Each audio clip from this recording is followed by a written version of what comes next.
Hello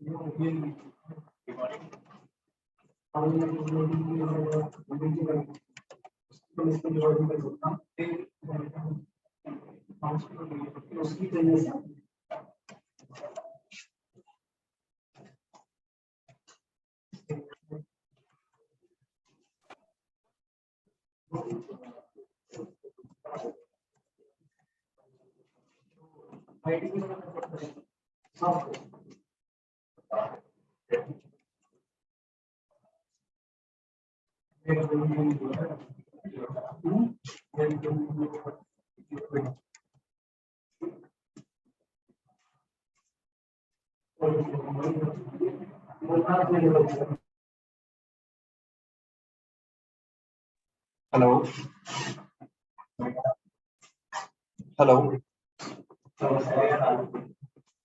hello sir, और ये आवाज ठीक है। रिक्वायरमेंट एनालिसिस आप लोग को समझ में आ गया? Yes sir. ठीक है। टेस्ट प्लान की बात कर रहे थे हम लोग। टेस्ट प्लान में बेसिकली एस्टिमेशन होता है, रिस्क की बात होती है और रिस्क से बचने की बात होती है कि देखो हमारा एस्टिमेशन ये रहेगा, रिस्क ये आ सकता है और इस रिस्क से इस तरीके से बचा जाएगा। जैसे रिस्क के बारे में मैं बताया हूँ, जैसे कोई रिसोर्स वेकेशन पे चला गया, मान लो पूरी टीम में से कोई दो बंदा मान लो बीमार पड़ गया या किसी की शादी हो गई, एक महीने बोल रहा आएंगे ही नहीं, तो उस सिचुएशन में क्या किया जाता है? तो कंपनी ये सब रिस्क पहले से ही वो करके चलती है कि ये रिस्क आएगा।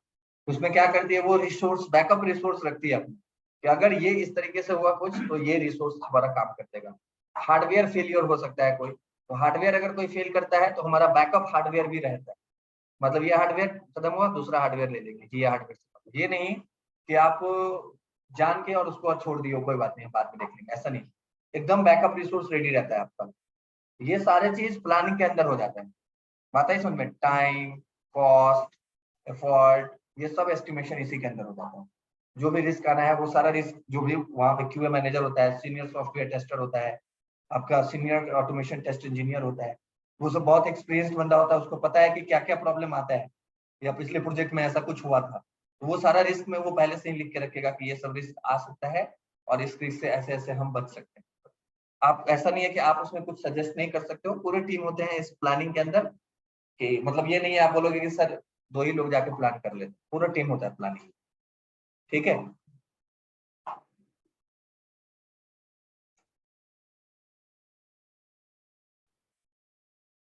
टेस्ट प्लान के बाद होता है टेस्ट केस क्रिएशन।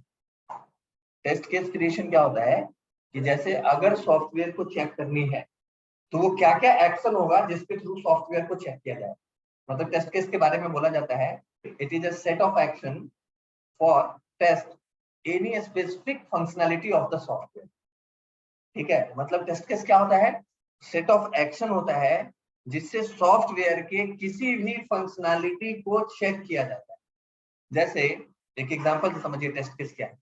फेसबुक के लॉगिन को चेक करना, आपको मैंने बोला टेस्ट केस लिखो, तो आप एक सेट ऑफ एक्शन लिखोगे। क्या लिखोगे? आप बोलोगे कि verify the login functionality with valid user ID and valid password. पहला एक्शन। आप बोल रहे हो कि हम फेसबुक के लॉगिन फंक्शनैलिटी को चेक कर रहे हैं सही यूजर आईडी और सही पासवर्ड डाल के, पहला टेस्ट केस। आपने दूसरा एक्शन लिखा, verify the login functionality with invalid user ID and valid password. आपने दूसरा एक्शन क्या लिखा कि हम फेसबुक की लॉगिन फंक्शनैलिटी को चेक कर रहे हैं गलत यूजर आईडी और सही पासवर्ड डाल के। बात आई समझ में? तीसरा आपने बोला verify the login functionality with blank user ID and blank password. मतलब ना नहीं हम यूजर आईडी पे कुछ डाल रहे हैं, नहीं पासवर्ड पे कुछ डाल रहे हैं, और चेक कर रहे हैं कि लॉगिन हो रहा है। तो ये जो चीजें है ना, इसे बोला जाता है सेट ऑफ एक्शन। और इस एक्शन से क्या हो रहा है? तो सॉफ्टवेयर की एक फंक्शनैलिटी, लॉगिन फंक्शनैलिटी को चेक किया जा रहा है। तो टेस्ट केस का मतलब क्या होता है? Set of action for test any specific functionality of the software. Software की किसी फंक्शनैलिटी को चेक करने के लिए जो सेट ऑफ एक्शन आप बनाते हो उसे ही टेस्ट केस बोला जाता है। नहीं आया समझ में? नहीं, इससे रीता रीतु रीता रीता नहीं आया समझ? नहीं आया समझ? अच्छा, आपका पाँव जो है ना, पाँव टूट गया, लेकिन मुझे बिलीव नहीं है कि आपका पाँव टूटा है। मैं कैसे चेक करूंगा? पहले लिखूंगा कि रीता को बोलूंगा खड़ा हो, रीता खड़ी हो गई पाँव पे, पहला एक्शन, पाँव ठीक है इसका। दूसरा मैं बोलूंगा हो सकता है खड़ी हो जाए, लेकिन इसको बोलता हूँ चल के दिखाओ, 2 कदम चलो, दूसरा एक्शन, ठीक है। तीसरा एक्शन मैंने बोला दौड़ो, तीसरा एक्शन हो गया कि दौड़ा के दिखाऊंगा, इससे भी होगा। उसके बाद मैं बोलूंगा चेयर पे बैठ जाओ और पाँव को ऐसे ऐसे हिला के बताओ कि पाँव आपका टूटा है कि नहीं। बात है समझ में? तो क्या हो रहा है, ये सारे सेट ऑफ एक्शन है और किस चीज के लिए है, तो आपके बॉडी में आपके पाँव को चेक करने। बात आई समझ में? तो क्या हुआ, ये सारे टेस्ट केसेस हैं, सेट ऑफ एक्शन है for test any specific functionality, मतलब आपके पाँव की फंक्शनैलिटी को चेक करने के लिए ये सेट ऑफ एक्शन बनता है। बात आई समझ में? तो जो टेस्ट केस हमने भी यहाँ पे डिस्कस किया, वो टेस्ट केस का मतलब क्या है, सेट ऑफ एक्शन। सॉफ्टवेयर के किसी भी चीज को जब आप चेक करने जाते हो तो उसके लिए सेट ऑफ एक्शन आप बना के रखते हो कि मैं इसको इस पैरामीटर पे चेक करूंगा, भाई ये काम करती है। बात आई समझ? अगर वो इस सारे पैरामीटर पे सही हो जाएगा तब बोलूंगा कि हाँ ये सॉफ्टवेयर। नहीं है, अभी भी समझ नहीं आया किसी को?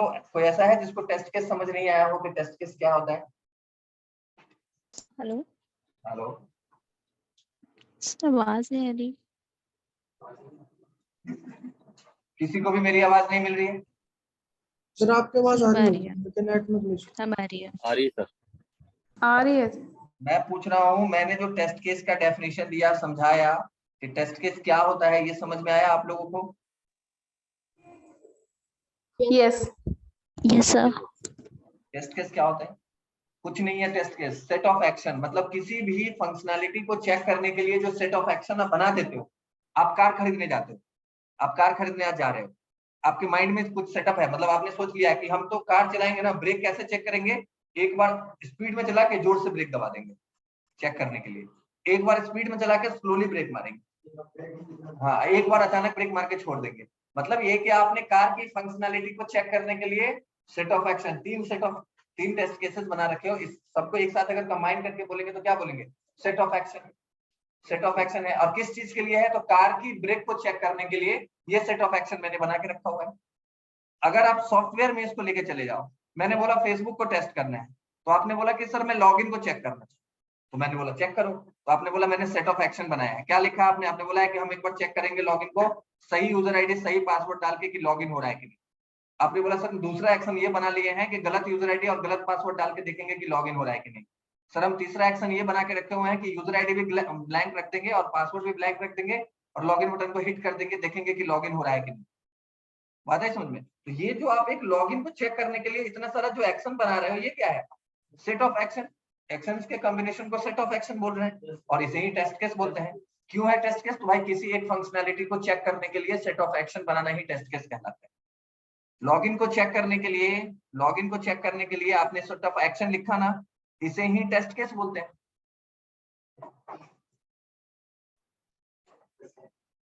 सर आपकी वॉइस पे कोई बीच में। सभी को ब्रेक हो रही है क्या मेरी आवाज, या किसी एक को ही ये प्रॉब्लम हो रही है? नहीं सर आवाज क्लियर है। नहीं सर, नहीं क्लियरली आ रही है। क्लियरली आ रही है। ये आपके एंड पे इशू है, फिर अगर मेरे एंड से इशू होगा तो ये सारे स्टूडेंट को ये प्रॉब्लम होना चाहिए। बताइए समझ में? ओके मतलब अगर मेरे एंड से ये प्रॉब्लम होगा तो जितने भी ऑनलाइन कनेक्टेड हैं सबको ये प्रॉब्लम आ जाएगा कि उसको आवाज नहीं मिल रहा है। जो आपको प्रॉब्लम है वो सबको ये प्रॉब्लम है।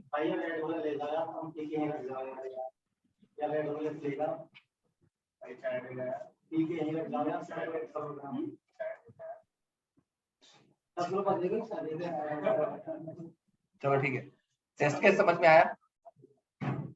सर सर ये कहीं कहीं टेस्ट डिजाइन से मेंशन हो रखा है क्या? देखा था सर, मैंने फेजेस के बारे में देखा था एसटीएलसी में, टेस्ट टाइम के बाद टेस्ट डिजाइन सेम ही है ना वर्ड? अरे मैं लिख दिया हूँ टेस्ट केस क्रिएशन, कोई लिख देगा टेस्ट केस डिजाइन, सेम है मतलब सबका अपना अपना वर्डिंग है ना यूज। कोई लिख देगा टेस्ट केस डेवलपमेंट, बात वही है। मतलब वहां पे फेजेस यही होते हैं। अब आपकी इंग्लिश बहुत अच्छा है तो आप कोई और वर्ड यूज करेंगे, मेरी इंग्लिश थोड़ी वीक है तो मैं क्रिएशन यूज कर रहा हूँ, टेस्ट केस क्रिएशन। कोई मान लो यहाँ पे डेवलपमेंट लिख सकता है, कोई डिजाइन लिख सकता है, सब अपना अपना है, अपने दिमाग का ऊपर है, आपको जो सही लगता है आप लिखिए, कोई गलत नहीं होगा। ठीक है? इसमें किसी को कोई डाउट नहीं है, इससे आगे निकले।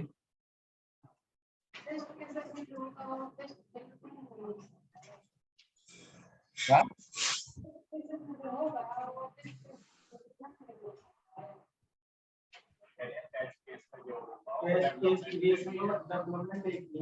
एक ही चीज है। हाँ। मतलब टेस्ट केस क्रिएशन और टेस्ट केस डेवलपमेंट एक ही चीज होता है। टेस्ट केस बनाना और टेस्ट केस को डेवलप करना, ठीक है, एक ही, ठीक है ना, दोनों में कोई डिफरेंस नहीं। यही फेजेस होता है, इतना ही फेजेस होता है। आप कोई भी राइटर का बुक निकालो, फेजेस यही मिलेंगे आपको, भले ही आप इंग्लिश का वर्ड चेंज कर दे, कुछ अलग लिख, बात ही समझ में, कंफ्यूज वहां नहीं होना। अगर मान लीजिए वहां टेस्ट केस के बाद कुछ और लिख दिया है तो कंफ्यूज नहीं। आपको अगर क्रिएशन वर्ड सूट करता है तो आप क्रिएशन ही लिखिए, आपको डेवलपमेंट वर्ड सूट करता है तो डेवलपमेंट लिखिए, कोई दिक्कत नहीं है। बात ही समझ में, मतलब यहाँ एक कंफ्यूजन वाली बात ही नहीं, ठीक है। टेस्ट एनवायरनमेंट सेटअप क्या होता है,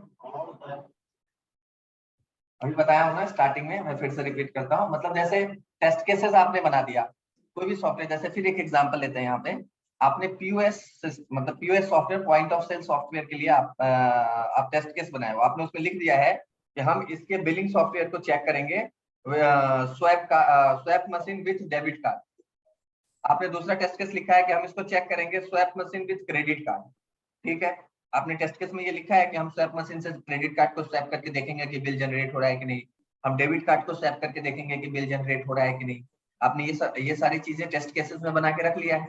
तो अब आपको पता चला कि मुझे स्वैपिंग मशीन की जरूरत पड़ेगी और मुझे डेबिट कार्ड की भी जरूरत पड़ेगी। और ये चीज एग्जाम्पल मैं आपको इसलिए दे रहा हूँ क्योंकि मेरे से ये क्वेश्चन पूछा था HCL के इंटरव्यू में और मैंने गलत कर दिया। मेरे से पूछा था कि आप क्रेडिट कार्ड और डेबिट कार्ड जब टेस्ट करते हो पेमेंट गेटवे को तो कैसे यूज करते हो। मैं बोलता मैं अपना डेबिट कार्ड निकाल के यूज कर लेता हूँ, कोई अपना डेबिट कार्ड यूज नहीं करता। बात ही समझे, ये सब गलती मत करना, मैं अपने कैरियर के स्टार्टिंग में ही बात।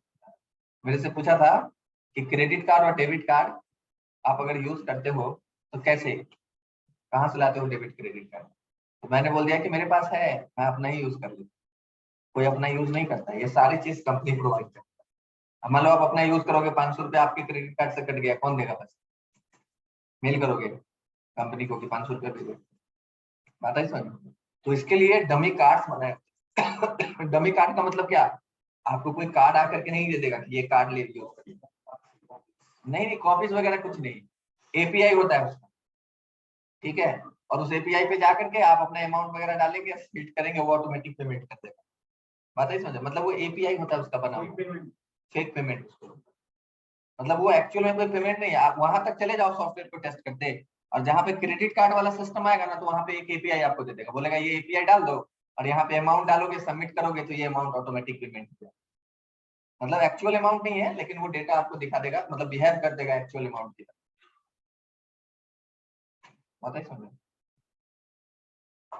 तो इन्वायरमेंट सेटअप का मतलब यही होता है कि टेस्ट केस बनाते ही हमें पता चल जाता है कि भाई हमें इस हार्डवेयर की भी जरूरत पड़ेगी, इस सॉफ्टवेयर की भी जरूरत पड़ेगी, हमें इंटरनेट कनेक्टिविटी की भी जरूरत पड़ेगी। जिस भी चीज की आपको लगता है कि भाई जरूरत है और ये चीज हमें कंपनी से डिमांड करना चाहिए कि ये चीज दोगे तभी टेस्ट होगा, तो आप क्या करते हो, पूरा का पूरा मेल उठाते हो, मेल ड्राफ्ट करते हो और ये मेल आप देखो, ये काम जूनियर लेवल के टेस्टर का होता नहीं है, ये आपका सीनियर कर देता है।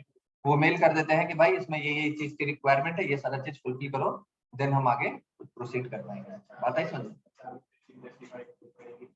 एचआर इसमें इन्वॉल्व नहीं होता। एचआर क्या करेगी, एचआर आपको सामान ला के थोड़ी देगी, एचआर नहीं आएगी पूछने, एचआर डिपार्टमेंट का काम नहीं होता है। एचआर का काम क्या होता है, ह्यूमन रिसोर्स। एचआर क्यों पूछेगी ये क्वेश्चन, एचआर को खुद पता होगा इन्वायरमेंट सेटअप। एचआर थोड़ी लेगा आपका इंटरव्यू, एचआर तो सिर्फ कॉल आपका इंटरव्यू लाइन अप करवाएगी, आपका टेक्निकल राउंड में ये क्वेश्चन आएगा। मतलब जो टेस्टर इंटरव्यू लेगा ना वो पूछेगा ये क्वेश्चन, एचआर को खुद ही नहीं पता होगा इन्वायरमेंट सेटअप, वो क्या पूछेगी। कभी कभी तो आपको हंसी आ जाएगा, आप थोड़ा एक्सपीरियंस हो जाओ और एचआर कॉल करेगी ना तो ऐसा कुछ पूछेगी आपसे अटपटा चीज, आपको कभी पूछ देगी ब्लैक बॉक्स टेस्टिंग आता है, फंक्शनल टेस्टिंग करते हो। अरे यार जब कोई बोल रहा है कि ब्लैक बॉक्स टेस्टिंग कर रहा हूँ तो फंक्शनल टेस्टिंग क्वेश्चन ही नहीं होना चाहिए, क्या समझ में आएगा। मतलब उसके क्वेश्चन से ही लगेगा कि इसको कुछ आना जाना नहीं है, ये गधा है सामने से, क्वेश्चन से ही पता चल जाएगा। मतलब ऐसा अटपटा क्वेश्चन। तो एचआर को कुछ ज्यादा पता नहीं होता, एचआर को क्या पता होता है, एचआर को बस इतना पता होता है कि आपका डिग्री ये है आपके पास, आपका कम्युनिकेशन स्किल ऐसा होना चाहिए, आपके केस के लिए ये होने चाहिए, बस बात खत्म। इतना अगर उसको मैच कर गया, बोलेगा ठीक है हम आपका इंटरव्यू सेटअप कर रहे हैं, इतने बजे 4 बजे से हमारा जो पैनल होगा वो इंटरव्यू लेगा, और वो उस पैनल में जो आएगा बंदा वो आपसे ये क्वेश्चन पूछेगा एनवायरमेंट से।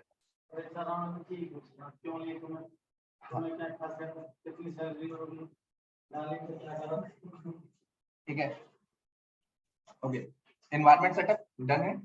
एनवायरमेंट सेटअप में कुछ नहीं होता है, हमें जिस भी चीज की जरूरत पड़ती है टेस्टिंग करने के लिए, जैसे हार्डवेयर की जरूरत पड़ सकती है, सॉफ्टवेयर की पड़ सकती है, इंटरनेट कनेक्टिविटी की पड़ सकती है, जिस भी चीज की आपको जरूरत पड़ रही है और आपको लग रहा है कि ये चीज कंपनी को डिमांड करना चाहिए, मतलब कंपनी से लेना चाहिए मुझे, आप उसे मेल करते हो और वो सारा सेटअप करा के आपको देगी, ताकि आप टेस्टिंग कीजिए प्रॉपर तरीके से। ठीक है, ओके। इसके बाद है टेस्ट केस एग्जीक्यूशन।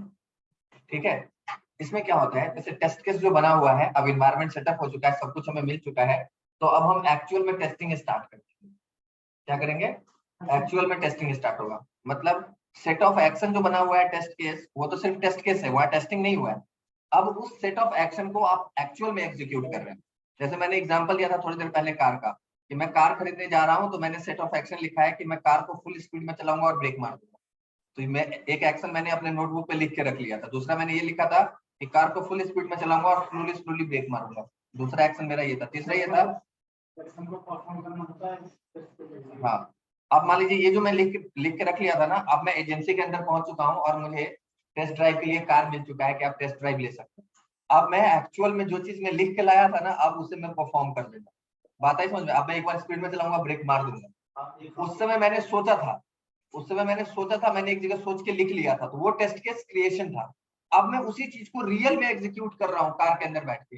बात आई समझ में? फुल स्पीड में चलाया, ब्रेक मारा, टेस्ट पास, गाड़ी रुक गई, खड़ी हो गई, टेस्ट पास। दूसरा टेस्ट केस फिर चलाया, स्लोली ब्रेक मारा, फिर गाड़ी सही है, टेस्ट पास। फिर तीसरा था कि ब्रेक मारा, ब्रेक छोड़ा, तो पता चला ब्रेक नहीं लगा, टेस्ट फेल। बात आई समझ में? तो एग्जीक्यूशन का मतलब यही होता है कि जो टेस्ट केस आपने बना लिया था, उस टेस्ट केस को अब एग्जीक्यूट कर देना। ठीक है, और यहीं पे आपको बग वगैरह जो भी होगा, मतलब जो डिफेक्ट वगैरह जनरेट होना होगा, वो यहीं पे आपको मिलेगा। जैसे डिफेक्ट लाइफ साइकिल यहीं से स्टार्ट होता है। जैसे एसडीएलसी से अगर मैं तीनों को यहाँ पे आपको समझा दूं, एसडीएलसी मान लीजिए यहाँ है एसडीएलसी, तो एसडीएलसी में एक फेज होता है टेस्टिंग, याद है आप लोगों को? ठीक है, टेस्टिंग, जब आप टेस्टिंग फेज में जाते हो तो आपका बेसिकली ये चीज स्टार्ट होता है।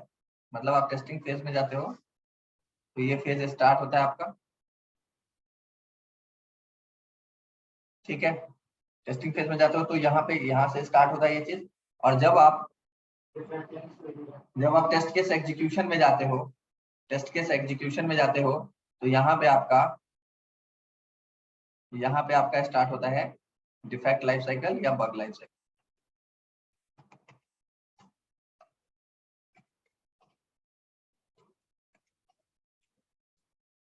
ठीक है, मतलब ये कनेक्ट कर दिया हूँ, तीनों लाइफ साइकिल आपस में इस तरीके से कनेक्टेड। एसडीएलसी में टेस्टिंग में जाते हैं तब ये लाइफ साइकिल आपका एसटीएलसी स्टार्ट होता है। ठीक है ना, एसडीएलसी के टेस्टिंग फेज में एसटीएलसी स्टार्ट होता है। और एसटीएलसी में जब टेस्ट केस एग्जीक्यूशन में जाते हो, तो जब टेस्ट करोगे तभी तो बग आएगा, और तभी तो बग फिक्स होने का पूरा प्रोसेस स्टार्ट होगा। पता ही समझ में? तो यहाँ से आपका कनेक्टेड होता है डिफेक्ट और बग।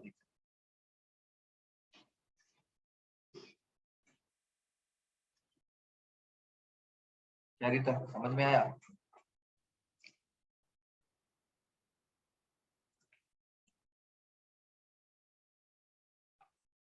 हाँ, सभी को समझ में आया ये चीज? यस। ठीक है, और जब टेस्टिंग क्लोज हो जाता है, जब एग्जीक्यूशन कंप्लीट हो जाता है, हमने सारा चीज टेस्ट कर लिया, बग फ्री है, कोई दिक्कत नहीं है कहीं भी सॉफ्टवेयर में, तब होता है क्लोजर। क्या होता है? टेस्ट को बंद करा दिया। ठीक है, मतलब टेस्टिंग आपका कंप्लीट हो चुका है, अब हम टेस्टिंग बंद कर रहे हैं। साइन ऑफ भी बोला जाता है इसे, टेस्ट क्लोज बोल दिया जाता है, साइन ऑफ बोल दिया जाता है, साइन ऑफ कर। ठीक है,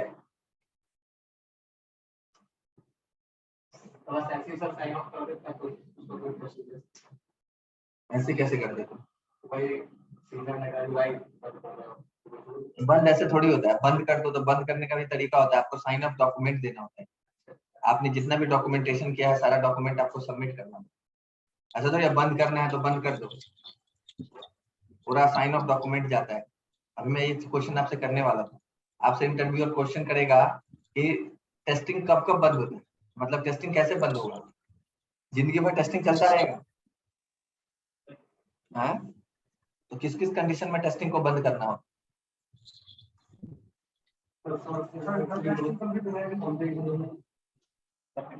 सॉफ्टवेयर कभी कंप्लीट नहीं होता है। व्हाट्सएप कंप्लीट है, कुछ ना कुछ काम हो ही रहा होगा। गूगल सर्च इंजन कंप्लीट है, कुछ ना कुछ काम चल रहा होगा। मेरा जो कंपनी का सॉफ्टवेयर है वो कंप्लीट है, कुछ ना कुछ काम चलता है। हमेशा ये हो गया तो ये होगा, ये हो गया तो ये हो गया।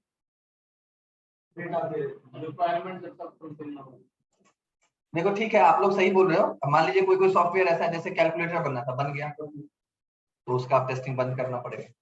तो सबसे पहले नंबर बात ये है कि बग फ्री हो जाता है सॉफ्टवेयर हमारा, तो हम टेस्टिंग को बंद कर देते हैं। दूसरी नंबर बात, कभी कभी बिना बग फ्री किए हुए भी टेस्टिंग बंद करना होता है, जिसमें क्लाइंट बोल दे कि आप रहने तो टेस्ट नहीं कराना। क्लाइंट बोल सकता है ना कभी कभी कि यार हो गया डन, इतना तो टेस्ट हो गया, कोई बग आ नहीं रहा है, तो साइन ऑफ कर दो, टेस्टिंग को क्लोज कर दो। ठीक है। दूसरी नंबर बात, ये सीनियर लोग डिसाइड करते हैं, जैसा अगर कंटिन्यूअसली डेवलपमेंट प्रोसेस चलता रहता है तो हमारे सीनियर डिसाइड करते हैं कि कब हमें टेस्टिंग को बंद करना है। इन जनरल टेस्टिंग चलता रहता है, रुकता नहीं है टेस्टिंग चलता रहता है। जैसे मेरी कंपनी में ना टेस्टिंग चलती है, कंटिन्यूअसली टेस्टिंग चलती है। आज ये चीज अपडेट किया तुरंत मैं चेक करूंगा, वो चीज अपडेट किया मैं तुरंत चेक करूंगा, नहीं किया तो मैं बैठा रहूंगा। नहीं, डेवलपमेंट डेवलपर्स भी हैं, टेस्टर्स भी हैं। प्रोडक्ट बेस्ड कंपनी चलती है, क्लाइंट में भी चलता है। मतलब देखो सिंपल सी बात है ना, आप ऐसे समझो कि सॉफ्टवेयर कंटिन्यूअसली डेवलप हो रही है, मतलब कुछ न कुछ नया चीज, कोई नया चीज आ रहा है, तो रिग्रेशन तो चलता ही रहेगा ना, बंद थोड़ी कर दोगे। ठीक है, हाँ बंद होगा। जैसे आप ये नहीं बोलोगे कभी बंद ही नहीं हो सकता। जैसे कोई छोटा सा सॉफ्टवेयर है जो कंप्लीट बन चुका है, अब इसमें कोई अपडेट की बात नहीं, कैलकुलेटर, मीडिया प्लेयर, कुछ इस तरीके का छोटा छोटा एप्लीकेशन है, तो वो एक बार डेवलप हो गया तो उसमें बस एक बार टेस्ट कर दिया, no bug free, close. Software bug free हो गया, हम सॉफ्टवेयर की टेस्टिंग बंद कर दी। कभी कभी अगर हमारा क्लाइंट बोल देता है कि नहीं टेस्टिंग नहीं करानी है, टेस्टिंग को यहीं पे हम क्लोज कर देते हैं, और अभी कोई अपडेट भी नहीं आ रहा है, जब आएगा तो फिर टेस्टिंग करेंगे, अभी बंद कर देते हैं, तो उस सिचुएशन में भी टेस्टिंग बंद हो जाए। ठीक है, ओके। अब देखो टेस्टिंग से रिलेटेड कुछ इंपॉर्टेंट क्वेश्चंस हैं जो पूछे जाते हैं और आपको आनी चाहिए। जैसे एक तो इस तरीके से पूछेगा कि भाई टेस्ट प्लान क्या करते हो, टेस्ट प्लानिंग में क्या होता है ये बताओ, तो आपको बताना होगा एस्टिमेशन वगैरह होता है, रिस्क होता है, मिटिगेशन होते हैं, ये सारी चीज हम यहाँ पे देखते हैं। तो जब आपसे वो क्वेश्चन करेगा तो आपको वहां पे पहले तो ये फेजेस से क्वेश्चन कर सकता है, हर एक फेज के बारे में आपसे पूछ सकता है कि इस फेज में क्या करते हो, इस फेज में क्या होता है। ठीक है। दूसरा क्वेश्चन ये पूछता है कि हर एक फेज का एंट्री और एग्जिट कैरेक्टेरिया बताओ, एंट्री और एग्जिट। ठीक है, मतलब एक एक एंट्री और एक एक एग्जिट कैरेक्टेरिया बताना है। एंट्री और एग्जिट कैरेक्टेरिया समझते हो क्या होता है? टेस्ट प्लान का एग्जिट कैरेक्टेरिया क्या है? एग्जिट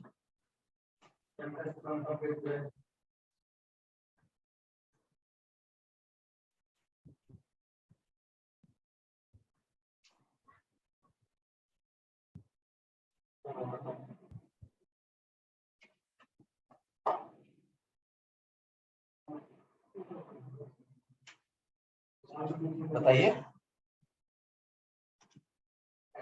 जब टेस्ट प्लान हमारा कंप्लीट हो जाएगा तो उसके बाद हम टेस्ट केस क्रिएट समझाएंगे, वही एक काम होगा।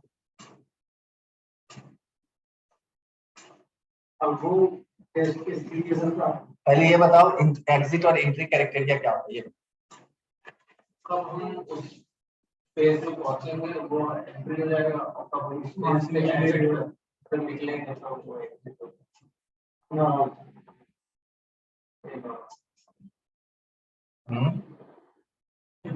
मुझे क्यों बताओ sir?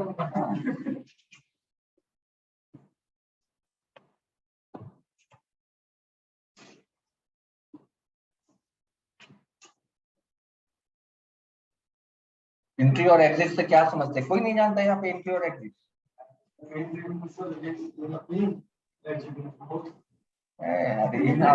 Entry sir, sir exit और आइट एग्जिट और एंट्री सर इतने समझते हैं कि स्टार्टिंग पॉइंट और एंडिंग पॉइंट बस। items must be completed before entry to the any process. Entry और एग्जिट मतलब सर, एंट्री मतलब इन करना और एग्जिट मतलब बाहर आना। ये तो नहीं सर, एंट्री में होगा कि कोई चीज अरे शुरू करने entry से मतलब पहले वो prerequisites। कंप्लीट होना चाहिए। अरे एंट्री कैरेक्टेरिया का मतलब ये है कि अगर कोई फेज आप स्टार्ट कर रहे हो तो उस फेज से पहले क्या हमारे पास कुछ होना चाहिए, और जब हम उस फेज से बाहर निकल रहे हैं तो क्या हम कुछ कोई डॉक्यूमेंट या एंड प्रोडक्ट क्या बन रहा है सर? हम सामने वाले को कुछ दे करके निकलेंगे। जैसे टेस्ट प्लान में इन करने से पहले आपके पास क्या होना चाहिए, आपके पास आरटीएम होना चाहिए, आपके पास एसआरएस होना चाहिए, आपके पास एफआरएस होना चाहिए, तभी तो टेस्ट प्लान होगा। बात ये एंट्री कैरेक्टेरिया है कि अगर टेस्ट प्लान में आप इन कर रहे हो तो ये कुछ प्रीरिक्विजिट्स है, ये अगर आपके पास नहीं होगा तो हम टेस्ट प्लान नहीं कर पाएंगे। तो ये एंट्री कैरेक्टेरिया है कि अगर आप इसके अंदर एंट्री बना रहे हो तो ये सब चीज आपके पास होगा, ठीक है। और एग्जिट मतलब जब आप टेस्ट प्लान करके बाहर निकल गए तो क्या होगा, तो हमारे पास टेस्ट प्लान डॉक्यूमेंट हो। बात आई समझ में? तो ये चीज हर एक फेज में होता है, एंट्री एंड एग्जिट कैरेक्टेरिया। हाँ, वो क्या होगा नहीं होगा वो आप लोग जानो, आप लोग को ये लिख के लाना है। कम से कम एक एक एंट्री और एक एक एग्जिट कैरेक्टेरिया मुझे चाहिए। मतलब आप लोगों के नोटबुक पे ये मैं देखना चाहता हूँ कि आपने मतलब एक इस तरीके से लिख लेना, एक टेबल इस तरीके से बना लेना, इस तरीके का एक टेबल बनाना और टेबल में इस साइड पेज लिख लेना।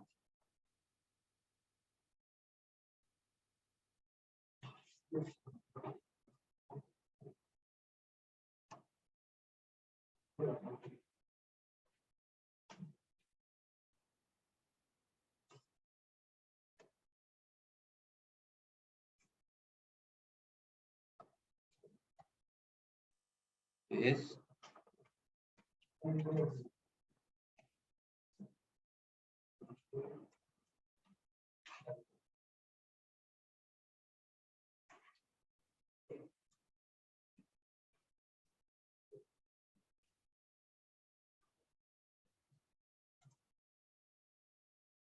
ठीक है, इस तरीके से यहाँ लिखना है। और यहाँ पे आप 2-3 भी लिख सकते हो, लेकिन मुझे 2-3 नहीं चाहिए, बस आपको याद रहना चाहिए एंट्री और एग्जिट आप एक एक ही लिख के ले आए। एक से ज्यादा क्यों नहीं होगा,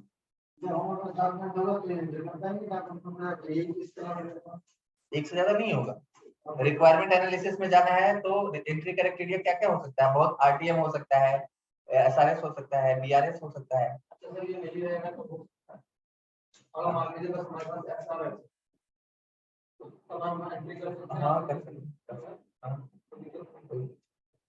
आपके पास जब डॉक्यूमेंट ही नहीं है तो क्या करोगे, तो आपको ऐसे एंट्री करना है।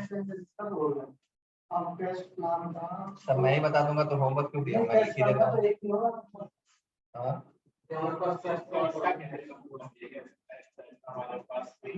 अरे सब में एक दो आप सोचोगे तो कुछ ना कुछ निकल के आएगा, ऐसा कोई जरूरी नहीं है कि सब में एक ही हो।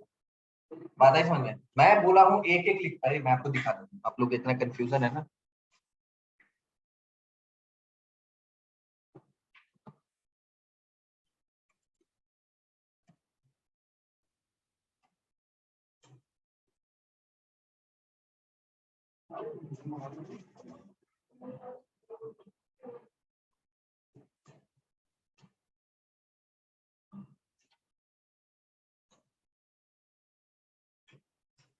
देखो एंट्री यहाँ लिखा हुआ है, इस वाले यहाँ पे जो इसके सामने लिखा होगा वो एंट्री और इसके सामने जो लिखा होगा वो एग्जिट है।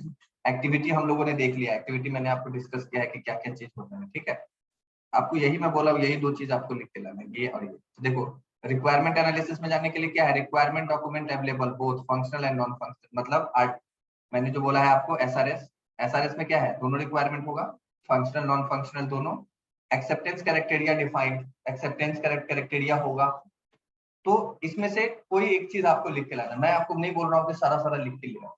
आपसे इंटरव्यू में पूछेगा कि इसका एंट्री कैरेक्टेरिया क्या होगा, आप एक भी बता देंगे तो वो कंसीडर कर देगा। कोई जरूरी नहीं है कि आप पूरा 10 लिख लो और याद एक भी नहीं है। बात है समझ में? तो इसलिए मैं आपको बहुत ज्यादा नहीं लिखवा रहा हूँ, मैं बोल रहा हूँ बस एक एक ले आओ लिख के, ठीक है। और लिखने का मतलब थोड़ा पढ़ के आइएगा कि क्या है बात है। यहाँ पे देखिए, जब रिक्वायरमेंट एनालिसिस से बाहर जाएगा तो क्या क्या देगा, साइन ऑफ आरटीएम दे देगा। Test automation feasibility reported sign for, मतलब कि ऑटोमेशन होना है या नहीं होना है पता चल जाएगा आपको एनालिसिस का, हमें करना है कि नहीं करना है ऑटोमेशन, ठीक है। उसके बाद देखिए टेस्ट प्लान के अंदर आइए, टेस्ट प्लान के अंदर एंट्री करेगा तो क्या है, रिक्वायरमेंट डॉक्यूमेंट चाहिए, मतलब एफआरएस जो भी है वो चाहिए, रिक्वायरमेंट ट्रेसेबिलिटी आरटीएम चाहिए, उसका टेस्ट ऑटोमेशन फिजिबिलिटी डॉक्यूमेंट चाहिए कि टेस्ट ऑटोमेशन करना है या नहीं करना है, ये चाहिए मुझे। उसके बाद यहाँ पे जब ये हो जाएगा डन, तो यहाँ पे क्या लिखा हुआ है, अप्रूव्ड टेस्ट प्लान, मतलब टेस्ट प्लान रेडी चाहिए आपका, टेस्ट प्लान डॉक्यूमेंट रेडी हो जाना चाहिए कि हम क्या क्या करेंगे, एक प्रॉपर डॉक्यूमेंट बनता है टेस्ट प्लान। मैंने बोला है ना अभी, टेस्ट प्लान से जब बाहर निकलोगे तो टेस्ट प्लान डॉक्यूमेंट देते हो आप, तो टेस्ट प्लान डॉक्यूमेंट आपका रेडी होना चाहिए। और टेस्ट प्लान डॉक्यूमेंट के अंदर ही सारा एस्टिमेशन होता है, जैसे यहाँ पे लिख रहा है effort estimation document, effort estimation का डॉक्यूमेंट मांगेगा, तो इसमें आप और भी चीज लिख सकते हो, टाइम एस्टिमेशन, कॉस्ट एस्टिमेशन, ये सब भी बना सकते हो यहाँ पे, लेकिन कोई जरूरत नहीं है, आप एक बार सिर्फ एक डॉक्यूमेंट लिख दोगे कि टेस्ट प्लान डॉक्यूमेंट चाहिए तो हो जाएगा हमारा, ठीक है। तो बस यही मैं आप लोगों को बोला हूँ कि एक एक पॉइंट लिख के लाना है, एक एंट्री और एक एक्सिट, समझ में आया बात? सर ये आरटीएम क्या होता है? रिक्वायरमेंट ट्रेसेबिलिटी मैट्रिक्स पढ़ाऊंगा मैं, एक डॉक्यूमेंट होता है, अच्छा पढ़ाएंगे। ये डॉक्यूमेंट का क्लास होगा ना, जिसमें आपको बीआरएस, एफआरएस, ये क्या बोलते हैं ये एसआरएस, ये सब डॉक्यूमेंट जो मैं पढ़ाऊंगा ना, तो टेस्ट प्लान डॉक्यूमेंट ये सब मैं पढ़ाता हूँ, तो उसी डॉक्यूमेंट वाले क्लास में आरटीएम भी पढ़ाता हूँ। आरटीएम एक मतलब एक्सेल पे आप देखोगे, मैं आपको दिखाऊंगा, एक्सेल पे एक डॉक्यूमेंट क्रिएट करूंगा जिसमें हम चेक करते हैं कि हमारा सारा रिक्वायरमेंट टेस्ट हुआ कि नहीं। नाम इसका क्या है, रिक्वायरमेंट ट्रेसेबिलिटी मैट्रिक्स, मतलब रिक्वायरमेंट को ट्रेस करना कि सारा रिक्वायरमेंट टेस्ट हुआ या नहीं हुआ, ये इससे हमें पता चलता है, रिक्वायरमेंट ट्रेसेबिलिटी मैट्रिक्स, ठीक है। तो ये डॉक्यूमेंट बना करके आपको पढ़ा दूंगा, अब टेंशन मत लो, डॉक्यूमेंट का एक प्रॉपर क्लास ही मैं अलग रखता हूँ जिसमें सारा डॉक्यूमेंट, जो भी डॉक्यूमेंट हम यूज करते हैं टेस्टिंग में, क्लियर है? ये आपका होमवर्क है, ये करके लाना सर। ओके,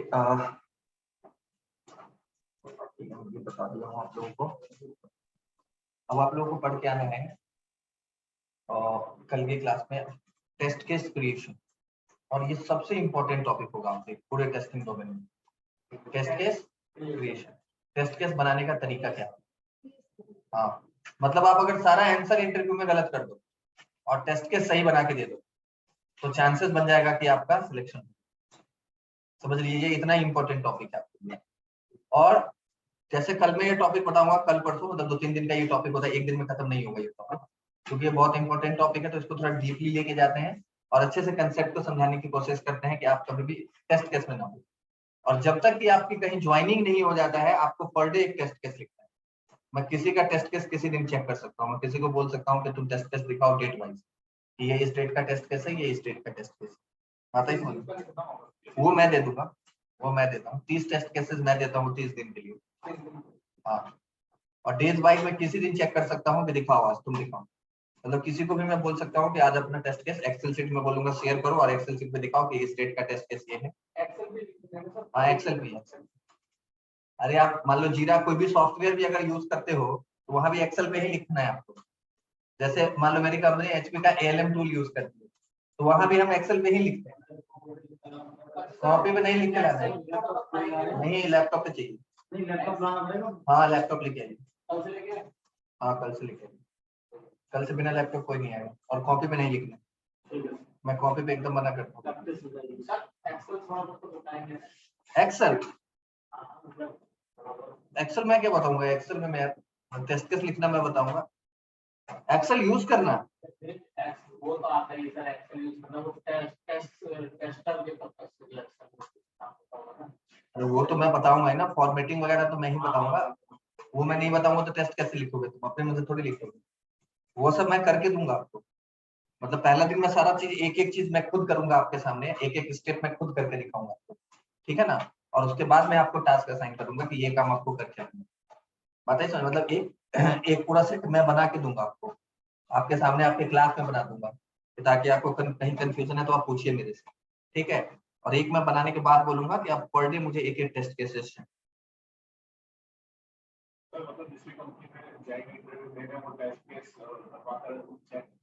मैनुअल टेस्टर का काम ही होता है टेस्ट केस। मैनुअल टेस्टिंग में जो सबसे इंपॉर्टेंट काम होता है, बाकी काम है ना आप क्लास नहीं भी लिए होते हैं और कंपनी में चले जाते हैं तो बाकी काम सीखना आपको बहुत ज्यादा टफ नहीं लगता। आपको 2-2 दिन का केटी देगा, आप समझ जाओगे ये क्या है, कैसे कैसे करना है, बात ही समझ में, बाकी सारा काम। लेकिन टेस्ट केस जो होता है ना वो आपके अपने दिमाग का ऊपर होता है, उसमें कोई आपको केटी नहीं दे सकता। बात ही समझ में क्या होता है। अरे इससे कुछ लिखना तो होता है, उसमें कोई बोलना थोड़ी है जो ठीक है, मतलब उसमें कोई जरूरत नहीं है, मतलब उतना टफ भी नहीं होता है, बस यही होता है फिर आपको सोचना है, लिखने का तरीका क्या है, कुछ उसके रूल्स हैं बनाने के, ऐसा नहीं कि आपके मन में जो आया आप लिख रहे हो, वो सारा चीज बता दूंगा। हाँ मतलब आप लोग पढ़ के आना है कि क्या होता है कैसे बनाया जाता है, ठीक है ना। और जो भी चीज मुझे बताना है वो मैं आपको क्लास में बताऊंगा। जो होमवर्क मैंने दिया है, एक एंट्री एग्जिट एसटीएलसी का लिखना, आपका अभी तक जो 3 टॉपिक है ये सबसे इंपॉर्टेंट टॉपिक है, मतलब कि ये तीनों इंपॉर्टेंट है, कल जो पढ़ोगे ये भी इंपॉर्टेंट होगा। कौन कौन सा टॉपिक मैं बताया हूँ इसमें अच्छे से पढ़ लीजिए। अगर आप पढ़ रहे हो घर पे डाउट हो रहा है तो मेरे से भी पूछ लो। Severity priority, defect life cycle, STLC, ये तीनों इंपॉर्टेंट टॉपिक है आपके लिए। और कल जो चलेगा टेस्ट केस ये भी इंपॉर्टेंट होगा, ठीक है, बता दूंगा मैं, ठीक है ना। तो कल आप लोग ये आइए देखिए फिर इसके आगे। सर हाँ बताइए। सर आपने स्पाइरल मॉडल पढ़ा दिया क्या? स्पाइरल मॉडल अभी नहीं पढ़ाया हुआ, इसमें पढ़ाऊंगा 1 बजे वाली क्लास में। नहीं पढ़ाया सर। स्पाइरल मॉडल देखो, मॉडल हमारे लिए वो यूजलेस है, मतलब आपसे मॉडल वगैरह नहीं पूछता है, मुझे पता है, मतलब जितना मॉडल में पढ़ा दिया हूँ यही आपके लिए सफिशिएंट है। मॉडल में सबसे ज्यादा क्वेश्चन पूछेगा मुझे पता है अजाइल मॉडल, अजाइल मॉडल में पढ़ाता हूँ लास्ट में, जीरा एंड अजाइल सबसे लास्ट में पढ़ाता हूँ। और मैं गारंटी देता हूँ जो अगर मॉडल से क्वेश्चन पूछेगा तो अजाइल से पूछेगा। और किसी सर आप मॉडल 10 मिनट का एक एक्सप्लेनेशन दे दीजिएगा, बिकॉज मैंने पढ़ा है बट एक थोड़ा सा डिफरेंस समझ में नहीं आ रहा। अगर आप पढ़ाएंगे तो ज्यादा अच्छे से समझ आ जाएगा। अगर आप 10 मिनट के लिए उस टॉपिक पे अगर कुछ बता सके तो any time you are convenient with. किस चीज के बारे में टॉपिक बताइए। स्पाइरल मॉडल सर, अच्छा स्पाइरल मॉडल की ही बात कर रही हूँ। मैं डिस्कस कर दूंगा, मैं क्लास में डिस्कस करूंगा। जी सर, आपकी थैंक यू। क्लास में। अरे यार अजाइल में पूरा टॉपिक चलेगा, 3 दिन का क्लास होता है अजाइल। अजाइल में बहुत ज्यादा टर्म्स है, मैं एकदम अच्छे से पढ़ाता हूँ, एकदम डिटेल में लेके पढ़ाऊंगा, प्रॉब्लम नहीं होगा। अभी अजाइल पढ़ाया होगा, मैं लास्ट में पढ़ाता हूँ अजाइल और जीरा सबसे लास्ट में, याद रहे आपको इंटरव्यू में।